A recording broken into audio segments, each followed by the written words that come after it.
everybody? I'm here today to tell you that these 5 things will keep drivers safe on the road. I'll be going over 5 simple things that if you do these things, if you possess these things as a driver, you will be more likely to be safe. Let's get right into the video. Number 1 is speed management, okay? So being able to manage your speed properly entails a few different things. Number 1 is accelerating and braking smoothly, safely, and properly. And number 2 would be, managing or maintaining your speed while you're driving. So number 1 is speed management, okay? If you have speed management, you are able to control your speed throughout turns, which makes you a safer driver, just while driving in a straight line in a lane, which makes you a safer driver. And also you're able to control your distance between yourself and other cars much better and much easier. So being able to manage your speed will make sure that you are conscious of your speed and you're driving at a safe speed, accelerating and braking smoothly and safely at safe speeds as well. Number 2 is space management. Now, space management essentially means how well are you managing the space around your car. You got to have a space cushion around your car, meaning you should have some space in every direction around your car. Between your car and the car in front of you, that is considered the following distance, and it should be at least 3 seconds. 3 seconds if the weather conditions are ideal. If the weather conditions are snowy, raining, foggy, blah, blah, blah, 4 seconds, 5 seconds, or more is required. You should also make sure that you have space behind you. However, you can't control if someone is tailgating you, but if they're riding your rear bumper, then just let them go around you so you can create some space behind you.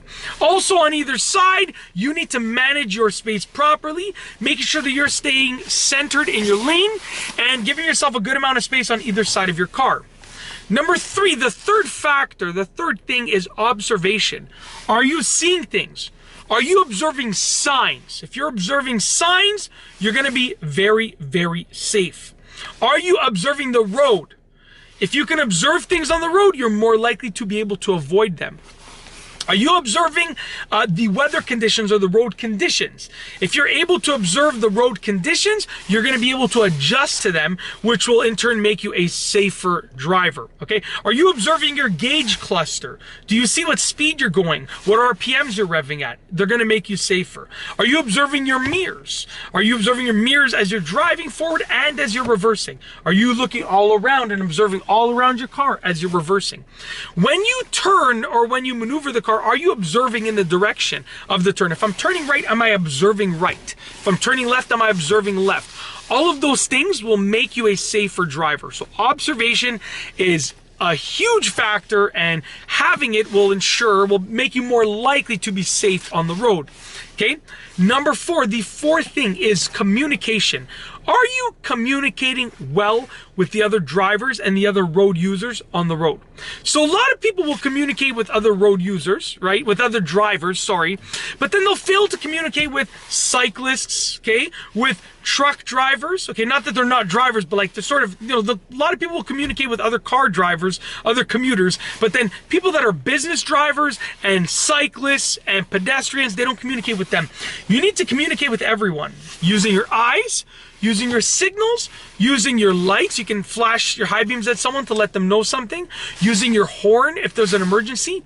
So essentially, you have all of these communication tools at your fingertips. Your eyes, you have your mouth. Hey, your gas tank's open. You have your mouth, you could do that, okay? You have all of these communication tools, and if you use them properly, it's gonna make you less likely to get into an accident and more likely to be safe on the road. Okay. Number 5, last but not least, the 5th factor, the 5th thing that will keep drivers safe on the road is risk assessment. Okay. You need to be able to assess the risks on the road.